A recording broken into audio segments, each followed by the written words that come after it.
Hi, everybody. Thanks for joining us as we take a look at your Wednesday update for tomorrow afternoon, Thursday, February 9th storm update. It's not going to be a real big deal, but it could make roads slippery, particularly in some locations tomorrow afternoon into the early evening. So that's why I'm giving the update on it.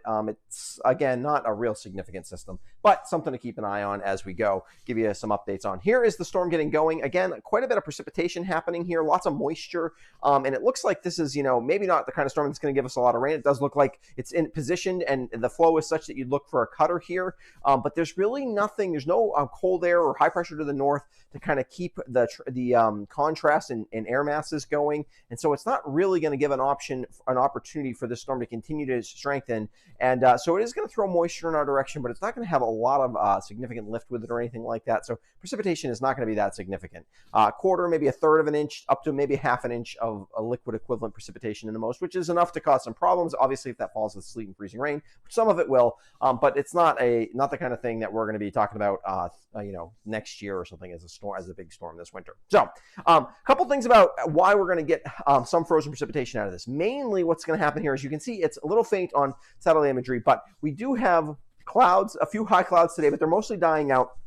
We got a patch of clear air here as we head through the overnight tonight. That's going to allow temperatures to fall back below freezing, and then we're going to get the clouds in before daybreak tomorrow, and that kind of helps help the cold air stay in the valleys and in the lower elevations. Particularly that happens east of the Green Mountains, and that's where most of the snow is, or most of the frozen precipitation is going to fall, because it's going to have a hard time scouring out. Whoops, sorry, before we get to the start time, here is your radar. As you can see, there is a lot of precipitation there now, a lot of heavy precipitation, and so some of that, enough of that will kind of linger as the storm starts to weaken, actually, as it heads in our direction.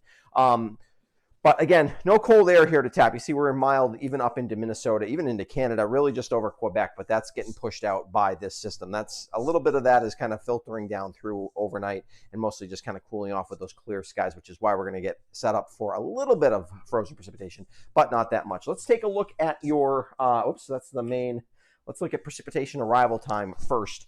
So if you're out across central New York, and into Pennsylvania, you're looking at sometime tomorrow morning between 7 and 10 a.m. precipitation gets going. Here across southern Vermont, a lot of us start somewhere in probably the latter half of this 10 to 1 p.m. start time. So noon, maybe 11 to noon in Bennington, and then the rest of us kind of noon to 1 p.m. And then some of the places in far Windsor County, northeastern Windsor County, hold off till 1, 2 o'clock in the afternoon as we head across. And again, where we are going to get some ice, it'll start off maybe as a brief hit of snow, a very brief, followed by some sleet and freezing rain. Probably most of us just start as sleet and freezing rain or plain rain. You might get warm enough, certainly along the Route 7 corridor, and I think even in a place like Brattleboro, you might be warm enough to start as rain. So which is why, if we look at this map, mixed to rain, all of us eventually get to rain for at least half of the precipitation, I would say.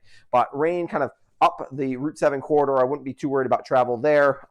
Across the spine of the greens, there might be just cold enough air at aloft, and then also at lower elevations for some sleet would be more likely across the higher elevations here. Freezing rain across some of the lower elevations to the east of the greens.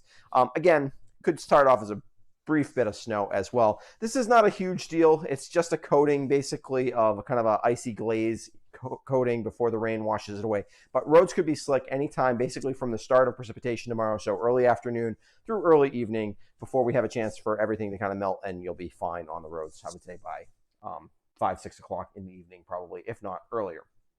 Let's take a look at the highlights. Oops, sorry, that's the wrong thing. Highlights. Weak storm only bringing 0.3 to 0.5 inches of liquid equivalent. High elevations and areas east of the greens have the best chance for mixed precipitation. Roads could be slick Thursday afternoon and evening in those locations. No real snow accumulation, just a glaze of ice. The potential rain on Friday that we were talking about earlier in the week doesn't look like it's going to materialize. So that's what's going on. I'll be back Friday with a look at the weekend forecast. If you haven't subscribed to my YouTube channel before, I'd encourage you to do so. And also, if I want to give a quick shout out to my patrons, they help support what I do here at the West River Weather Guy. See you on Friday morning.